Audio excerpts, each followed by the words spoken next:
Confesso que até assassinarem a Mari, eu era mais pavio curto ainda. Porque eu falava, e eu acho que tem muito da criação da minha mãe, das minhas tias, da minha avó, materna e paterna, que é a coisa de você, tem que ser quem você é em qualquer lugar. E a minha mãe e a Marielle me criaram muito falando isso, que é onde você chegar, você tem que ser aquilo que você é. Então, a sua essência você não pode perder nunca. E esse sempre foi o nosso jeitão, de chegar, rir, brincar, às vezes xingar, ou ter uma gargalhada mais alta, né? O nosso jeito de ser e agir, a nossa cultura. Mas depois que mataram a Mari, eu tive que ter mais cuidado com isso, porque eu não tive no primeiro ano, eu confesso. Porque o primeiro ano eu era muito explosiva ainda. Eu estava muito reativa a tudo e a qualquer coisa que falavam sobre ela. E aí eu virava noites e noites discutindo na internet, quando levantavam fake news sobre ela, por exemplo. Quando me cuspiu na rua, eu falava de volta, assim. Teve uma única vez que eu estava com a minha filha no colo que eu não revidei, mas por conta dela. E aí foi esse momento que eu dei a virada de chave, assim. Eu comecei a falar, bom, eu não posso responder nem todo mundo, nem a tudo. É muito difícil, mas ao mesmo tempo, eu acho que tem uma coisa que todos esses espaços não vão ser os mesmos se não tivermos pessoas como nós, assim, que chegue lá e se aceite e fale, olha, é isso, eu tô aqui, não gosto, eu não gosto. Eu passei por algumas escolas, por exemplo, com a Mariá, e eu sei exatamente os olhares que a gente recebia. De chegar e falar, cheguei, hein, gente, aquela brincadeira, aquela coisa toda e tal. Que é uma coisa que, por exemplo, hoje, numa reunião interministerial, eu também posso fazer com alguns ministros, porque eu já criei o tipo de intimidade de falar e brincar e tal, e eu não posso perder essa essência. Embora você sabe o que é ter educação, você sabe o que você pode falar, sabe que não é todo lugar que a gente pode xingar, mas é muito difícil, e eu confesso, em alguns momentos ter que se podar, né? Não sei nem se essa palavra é a mais adequada, porque as pessoas podem estar te olhando de uma maneira assim, adequada ou não. Ainda mais no lugar que nós estamos hoje, assim. E aí, para finalizar a resposta para a sua pergunta, eu acho que falta uma coisa primordial, que falta em várias áreas de todo o nosso país, que é a empatia. A gente entender que o outro não é igual a gente, que a gente precisa aceitar, né? Tipo, conversar. Eu sempre falo que eu tenho muita vontade de conversar com quem pensa diferente de mim. Mas quando chega com respeito, quando chega xingando ou já falando qualquer coisa sobre essa pauta, aí eu já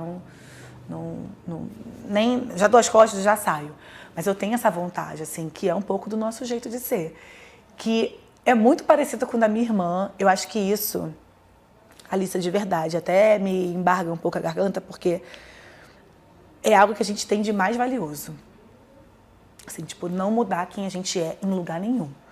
Então, eu continuo sendo a Aniele, que é da escola da Mariá, mas que é a Aniele ministra, que é a Aniele diretora do Instituto Marielle Franco, que é a Aniele, né, companheira do Fred, que é amiga das meninas que estão aqui. Então, essa essência que eu não quero perder nunca, assim. A gente foi numa festa há algumas semanas atrás da sala da Mariá e a menina, meu Deus, a ministra veio, não sei o quê. Aí eu cheguei e já fui brincando com todo mundo e falei, gente, eu continuo a mesma pessoa. Então, essa essência, que é algo que, inclusive, o Lula falou em uma das primeiras reuniões nossas, que a gente não deixe subir pra cabeça de vocês, tipo, sejam quem vocês são, por isso que vocês estão aqui. E aquilo foi, assim, pra mim, eu falei, caramba, como é bom ouvir isso e saber que a gente tá do lado certo da história, porque é o que nós somos, sabe? E as pessoas vão ter que aceitar e aturar a gente fazendo política dessa maneira, com um sorrisão na cara, brincando. Eu espero não ter que xingar em momento nenhum, mas caso haja alguma situação, né, que pode ser que sim, não vou dizer porque a gente pode errar, a gente está sujeito a errar ou acertar também, mas é isso, vou manter minha essência e meus valores em qualquer lugar que eu esteja. Quem sou eu para dizer isso para uma doutoranda em linguística, mas eu acho que o palavrão é um recurso linguístico maravilhoso. Eu também. Maravilhoso. Tá vendo? Também. Tinha que normalizar isso, entendeu? Algumas reuniões assim, mentira. Mas assim, tem uma coisa da linguagem que a gente precisa assim debater, que é muito fundamental. A senhora falou desse episódio da cusparada, né? Uhum. E sempre que eu ouço essa história contada, eu vou muito pro lugar de mãe. Né? A senhora tem uma filha de 7 e uma filha de 2,5, né? Vai fazer 3 agora no meio do ano. Eu tenho um filho de 3 e pouquinho. E quando a sua irmã é brutalmente assassinada, a sua filha tinha 1 ano. Tinha, isso. Como a senhora se blinda, né, com tudo isso, todas as fake news, eu fico até arrepiada, todas as fake news, todas as notícias, todo o ódio, né? A senhora falou de empatia, né? Alguém que não olhar para alguém que acabou de perder a sua irmã, madrinha da sua filha, sua melhor amiga, com uma criança no colo e achar que cabe, né, qualquer tipo de agressão, né? E ainda mais uma cusparada, uma agressão física, né? Essa falta de empatia. Como como se blindar, como blindar as crianças, assim, como conseguir viver normalmente, porque é um período muito frágil ainda da maternidade. Uma criança de 1 ano depende muito da gente. A gente está fragilizada, está voltando, tá, né, o corpo, a vida, o trabalho, tá tudo.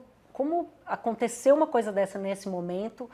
Como conseguir estar presente para as meninas e como conseguir se blindar e blindá-las? Muito difícil, né? Assim, acho que foi um dos mais difíceis da minha vida, para além da minha separação com o pai da Maria, além da volta dos Estados Unidos para o Brasil. Acho que quando eu perco a Mari, é assim como um buraco tivesse se aberto no meu chão e eu não sabia, porque ela era a minha rede de apoio, tanto quanto minha mãe, Luiara, e meu pai. E me bateu aquele desespero e uma fragilidade enorme, porque a Maria era muito apegada a Marielle, tanto que na noite do crime a Maria chama a Marielle várias vezes. Assim, dormindo ainda, sem saber o que estava acontecendo, tipo 2 horas da manhã do dia 15 de março. E ela gritando pela minha irmã. E quando aconteceu isso, inclusive era num shopping que a gente frequentava muito, e eu já estava sentindo assim um certo incômodo de estar nesse lugar, porque as pessoas me olhavam muito. Tinha pessoas que passavam por mim e cuspia no chão. Passava, cuspia e virava a cara, assim, sabe? Tipo, esse tipo de coisa.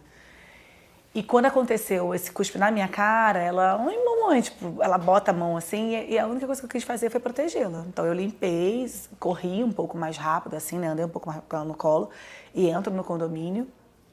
E toda vez que eu tinha que viajar, ou se eu tinha que ir para alguma agenda e levá-las, eu pensava na questão de segurança. Porque uma coisa é eu estar sozinha e você poder correr, poder falar, às vezes, quando dá tempo, né? Outra coisa é você estar com suas 2 filhas no colo, assim. E aí minha vida mudou um pouco. Não é tão normal hoje, não é tão simples, não é, como a gente fazia. Ah, vamos para o shopping hoje. Não, tem todo um esquema agora de segurança. Tem que pensar quem vai levar, se vai ter algum acompanhamento, se vai ter algum programa que vai estar ali acompanhando aquele dia, quem vai chegar primeiro para fazer o reconhecimento. Tem várias coisas que hoje a gente toma umas precauções de segurança que a gente não tomava antigamente.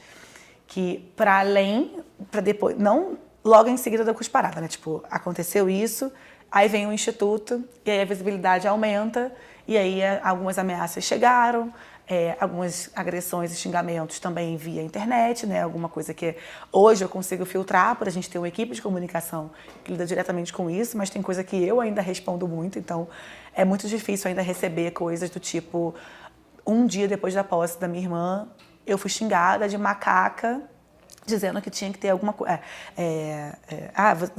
Como é que é? O seu destino tem que ser igual ao dela, algo assim. E aí, depois da minha posse, algumas coisas do tipo, larga de ser ridícula, sai daí, que, sabe, já era pra ter ido embora também, que nem sua irmã.